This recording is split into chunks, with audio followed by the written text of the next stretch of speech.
Ya, di awal tadi kami sudah banyak membahas bagaimana sosok Pak Mahfud dari segi temuan-temuan survei hingga disukai oleh Gen Z dan faktor kekuatan dari Pak Mahfud dan juga ada kekurangan ya, ini soal kedikenalan tadi sudah kita banyak bahas. Saya masih bersama dengan Mas Safik dan juga Mas Saidiman Ahmad.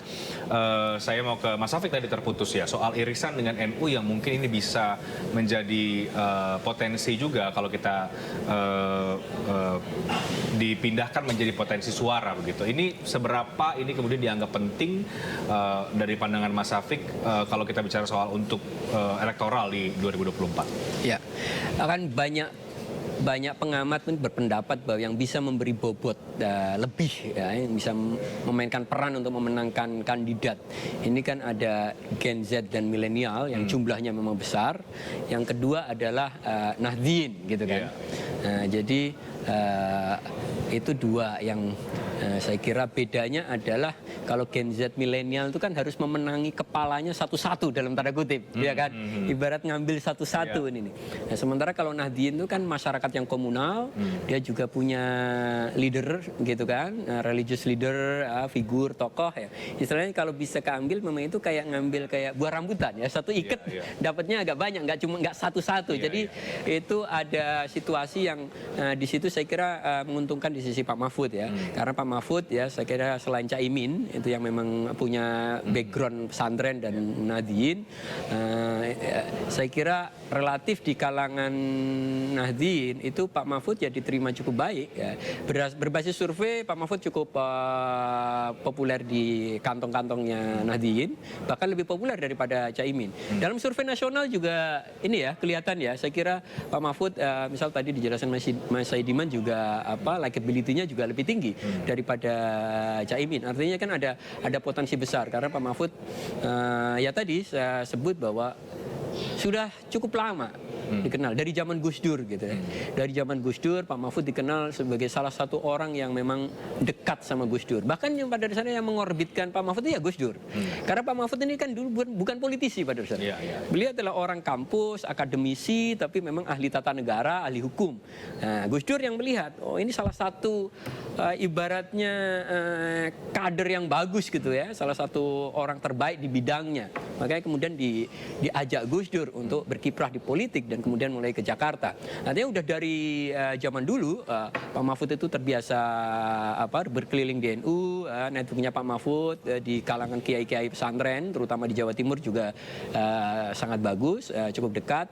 Saya misal beberapa kali gitu nemenin Pak Mahfud bicara di kalangan pesantren dan ya Pak Mahfud memang nyaman, ibaratnya Pak Mahfud itu nyaman kalau memang datang ke kampus, karena itu memang habitatnya. Dan Pak Mahfud itu nyaman kalau datang ke pesantren. Nah itu kelihatan sekali, ya, gitu loh. Jadi pokoknya betah lah, mau berjam-jam mau apa Pak Mahfud itu betah. Ngobrol sama kiai-kiai, sama gus, Pak Mahfud itu betah. Dengan gaya Pak Mahfud yang memang cukup dekat dengan kalangan pesantren dan dia sendiri memang zaman kecilnya juga di pesantren di Waru sana di Madura, gitu kan. Saya kira warga Nahdien itu chemistry-nya bisa dapat, bisa kena, bisa nyambung. Dan memang ya Pak Mahfud mungkin kan kalau parameter Nahdien gitu santri ya memang orang yang cukup berilmu dalam konteks agamaan. Kuliahnya dulu sastra Arab ya sebelum dihukum. Jadi Pak Mahfud itu kuliah sastra Arab, jadi penguasaan Arabnya bagus. Kalau ngomong di pesantren itu ya selalu pasti dia mengutip gitu ya sejumlah entah makalah atau ayat atau hadis yang memang ya dia benar-benar lahir dari pesantren. Nah dengan realitas itu saya kira di kalangan Nahdien Pak Mahfud akan diterima cukup baik. Oke, jadi Anda optimis bahwa Pak Mahfud bisa diterima oleh kalangan Nahdien dan kita tahu juga Jawa Timur disebut-sebut menjadi battleground, artinya Anda yakin bahwa itu bisa dimenangkan juga atau paling tidak Pak Mahfud bisa memberikan efek yang cukup baik di sana dari segi elektoral? Ya saya kira ya, kita tapi kan akan lihat kan, ini kan akan berapa putaran dan berdasar saya tidak tahu persis, tetapi kan saya menduga bahwa ini akan berlangsung 2 putaran. Gitu. Jadi kalau 2 putaran apa yang mau Mas Safi katakan? Ini Nah, saya kira kalau 2 putaran, misal saya kira teman-teman yang ada di PKB misalnya ya, itu akan condong, saya kira lebih condong ke Pak Mahfud ya, di grassroots-nya ya. Jadi para Nahdien yang mungkin sebelumnya memilih PKB itu saya kira di 2 putaran, di putaran kedua akan lebih cenderung memilih Pak Mahfud. Apalagi kalau tadi bahwa kita bisa memperkenalkan Pak Mahfud lebih baik, bahwa Pak Mahfud itu memang lahir dari pesantren gitu kan, penguasaan keagamaannya juga bagus, dan dia dekat sama kiai-kiai dari sejak zaman Gus Dur dan seterusnya. Artinya banyak hal yang memang mungkin kalangan Nahdien juga belum sepenuhnya kenal Pak Mahfud. Nah, kita kan akui bahwa tadi Pak Mahfud ini kan orang kampus berangkatnya, pada dasarnya bukan politisi yang selama sekian tahun membangun kaki politik. Pak Mahfud itu orang. Pak Mahfud itu orang yang mengabdi dengan ilmunya, mengabdi dengan integritasnya, bukan tipe politisi yang dia butuh membangun kaki-kaki karena dia punya kepentingan elektoral tiap 5 tahun. Pak Mahfud bukan seperti itu. dan itu tidak dilakukan juga oleh Pak Mahfud dalam selama menjabat juga tidak. sebagai Bahkan misal ketika posisi menteri sebelumnya aja dia diundang sejumlah kalangan yang pengen memang Pak Mahfud itu didorong untuk jadi cawapres. Pak Mahfud nggak mau. Pak Mahfud nggak mau menghadiri acara yang ada tajuknya mendukung urusan capres. Di situ. Itu nyampe berapa bulan lalu Pak Mahfud nggak mau. Artinya dia memang fokus bekerja, mengabdi dengan integritasnya, dengan pengetahuannya, dengan pengalamannya. Itu saya kira ketika ada upaya-upaya gitu kan elektoral ya untuk membuat Pak Mahfud lebih dikenal luas, saya kira potensinya juga lebih tinggi karena kan tadi temuannya bahwa dari sekian orang yang sudah mengenal Pak Mahfud itu likability-nya tinggi ketimbang kandidat yang lain. Oke, saya ke Mas Adiman. Pak Mahfud dan Nahdien dan Jawa Timur. Bagaimana temuan dari SMRC di wilayah Jawa Timur ini yang banyak disebut ini bisa menjadi battleground juga untuk memenangkan kandidat di Pilpres? Iya, saya kira betul bahwa masa NU atau Nahdien ini memang saya kira memiliki magnet politik yang sangat besar, terutama karena masa NU itu sangat besar. Di temuan survei kita, kami menemukan bahwa yang mengaku sebagai anggota NU itu 20% dari total populasi, sekitar 20%. Ini yang anggota ya.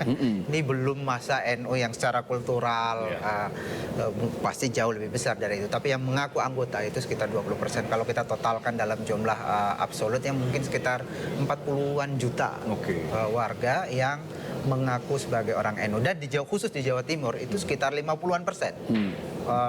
Orang Jawa Timur itu mengaku sebagai 45-50% mengaku sebagai anggota NU. Jadi di Jawa Timur ini memang sangat besar. Nah, kita juga ada temuan sebenarnya. Kita pernah tanya ya kepada publik atau kita pernah analisis ya. Kalau kita bandingkan dengan tokoh-tokoh NU yang ada, sebenarnya warga Nahdien sendiri kecenderungannya kemana dalam memilih? Itu ada 3 tokoh yang paling teratas. Yang pertama Mahfud MD dan Muhaimin Iskandar, itu 2 teratas. Kemudian ada Khofifah Indar Parawansa. Jadi sebenarnya 3 tokoh ini sangat besar pengaruhnya di NU sekarang ini ya, itu lebih dari tokoh-tokoh NU yang lain. Nah, tetapi kalau kita lihat Muhaimin dan Mahfud, saya kira mungkin agak bersaing kedua ini. Pak Muhaimin Iskandar kan secara struktural punya partai gitu, dan PKB ini memang bekerja di masa Nahdien, walaupun Pak Mahfud juga sangat populer di sana. Saya kira akan sangat kalau kita lihat head to head-nya ya.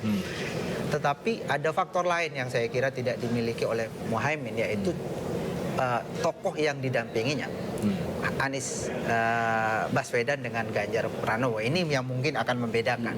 Pak Ganjar Pranowo ini dikenal lebih dekat dengan NU dibanding Anies Baswedan.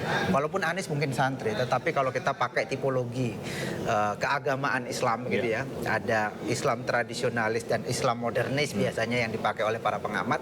Pak Anies ini lebih pada Islam modernis, yang secara ideologi biasanya agak ini nih bertentangan dengan Islam tradisionalis yang diwakili oleh NU. Karena itu faktor Anies itu mungkin membuat Muhaimin Iskandar agak kurang pengaruhnya di lingkungan NU yang memang secara ideologi agak berbeda dengan kelompok modernis yang di sana ada Anies. Saya kira itu yang kemudian mungkin ya, saya juga sama dengan Mas Safik, Pak Mahfud MD kemungkinan akan lebih berpengaruh akhirnya karena dia bersama dengan calon yang tidak memiliki resistensi secara ideologis di kalangan Nahdliyin, yaitu Pak Ganjar Pranowo. Ganjar Pranowo walaupun di PDIP kan juga terlihat sangat santri, istrinya sendiri adalah santri NU kan. Peta elektoralnya di Jawa Timur sekarang bagaimana yang terakhir yang ditemukan oleh SMRC? Kita belum survei yang sekarang ya, tetapi sebelumnya ada kecenderungan Ganjar Pranowo itu masih lebih dominan di sana dibanding calon yang lain. Dan penjelasannya kira-kira adalah bahwa masyarakat Jawa Timur ini kan dalam 2 kali pemilu terakhir kan itu lebih condong memilih koalisi yang mendukung Pak Jokowi ketika itu. Jadi koalisi pemerintahan lah, secara 2 kali pemilu itu ke sana gitu. Dan publik Jawa Timur itu melihat bahwa Ganjar Pranowo itu mewakili pemerintahan sekarang. Baik dari sisi misalnya bahwa ia didukung oleh PDIP, misalnya partai terbesar yang mendukung pemerintah sebelumnya. Kemudian dari sisi objektif kinerja sebagai kepala daerah, kemudian bagaimana gaya berkomunikasi, platform yang dibawa oleh Ganjar Pranowo itu dekat dengan pemerintahan Pak Jokowi sekarang. Jadi yang paling mungkin dianggap oleh publik melanjutkan kebijakan Pak Jokowi yang dianggap berhasil itu adalah Ganjar secara objektif, dan itu kita temukan di dalam survei-survei kita. Termasuk Pak Mahfud kalau dalam peta persaingan cawapres di Jawa Timur? Ya, Pak Mahfud salah satu tokoh yang dinilai baik oleh masyarakat Jawa Timur dan juga masyarakat Indonesia secara keseluruhan. Tapi itu tadi kembali bahwa sampai saat ini karena kedikenalannya masih rendah, sumbangan untuk elektoral pada capresnya belum maksimal. Jadi masih di bawah bayang-bayang capres yang dominan. Jadi sekarang pertimbangannya masih capres. Itu Mas Rafiq, ketika tadi ya Jawa Timur mengasosiasikan ya yang paling tepat melanjutkan Pak Jokowi adalah Pak Ganjar dan lain sebagainya begitu. Tapi jangan lupa sekarang kemudian peta berubah ketika ada Gibran di sana. Ini kan jadi sebuah tantangan sendiri. Betul. Tidak serta-merta bisa diasosiasikan bahwa ini adalah ke Pak Ganjar ada anak kandung di sana, itu jadi cerita yang lain mungkin, Mas Rafiq. Ya, saya kira kan kita bisa melihat ya, saya kira yang sering ikuti berita bahwa mungkin gubernur yang paling dekat dengan Pak Jokowi itu ya Pak Ganjar, ya kan? Di awal bahkan Pak Jokowi kan mensinyalkan, rambut putih, ya gitu-gitu kan?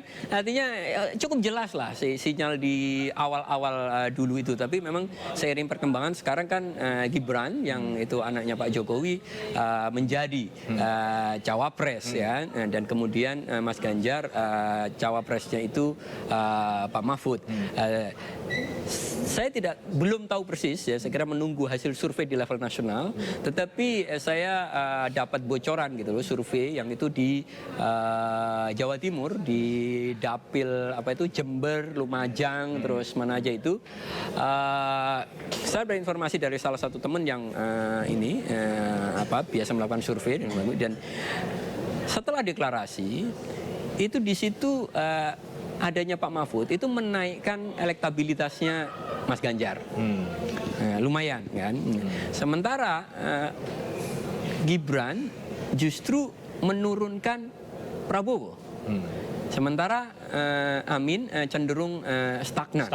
Nah, itu di daerah Jember, Lumajang, dapil-dapil di situ. Ini surveinya Alfara Research ya. Di situ. Jadi artinya di tempat yang Pak Mahfud memang cukup dikenal, itu menaikkan elektabilitas cukup lumayan. Nah, tetapi kan karena secara nasional Pak Mahfud itu kedikenalannya masih kurang. Nah, itu mungkin yang masih jadi PR kami. Nah, yang kedua, saya melihat bahwa dari kasus itu juga saya merasa bahwa adanya Gibran tidak akan otomatis mendongkrak misal Prabowo. Karena pada dasarnya juga Pak Gibran reputasinya belum cukup dikenal oleh masyarakat luas. Bahkan Pak Jokowi di awal tahun atau Maret juga ngomong dianggap baru 2 tahun jadi wali kota, kan harusnya fokus. Artinya gitu, bahkan kalau kita mengacu pada omongan Pak Jokowi. Dan Gibran bukan Jokowi. Gibran bukan Jokowi. Anak tidak selalu mewakili kelebihan dan kemampuan dan pengaruh bapaknya. Saya kira publik akan mampu menilai itu. Pak Jokowi sangat disukai karena memang ya di Solo cukup lama, itu kan udah 2 periode ya. Artinya orang bisa melihat hasilnya. Kemudian di Jakarta, artinya perjalanannya dari bawah itu panjang, sehingga orang bisa melihat. Dan sementara banyak orang saya kira belum melihat itu di dalam diri Gibran. Artinya banyak orang yang akan melihat, saya kira Gibran masih terlalu dini untuk misal level menjadi wapres di negara sebesar Indonesia, gitu loh. Saya juga nggak yakin misal Gibran itu udah pernah berkunjung ke tempat-tempat Indonesia, apalagi nyampe Papua ya, untuk mengetahui masyarakat kita dengan keragamannya itu seperti apa. Jadi saya merasa bahwa masyarakat kita di era sosial media, di era informasi yang sangat terbuka, ada grup WhatsApp yang apapun di-share, itu orang akan cukup cepat belajar dan cukup cepat mendapatkan informasi yang mempengaruhi pertimbangan dia untuk memilih. Oke, kita break dulu ya Mas Afiq dan Mas Hadiman. Kita segmen terakhir nanti kita bicara soal seberapa ketat sebetulnya persaingan Mas Hadiman tanpa mengenyampingkan pasangan Anies Muhaimin, tapi yang muncul sekarang menguat tetap ada di 2 kandidat ini, ada tidaknya Gibran, kemudian ada tidaknya Pak Mahfud. Seberapa ini kemudian ketat persaingan di Pilpres nanti akan berlangsung. Kami akan segera kembali usai jeda, tetap di Talk Politics.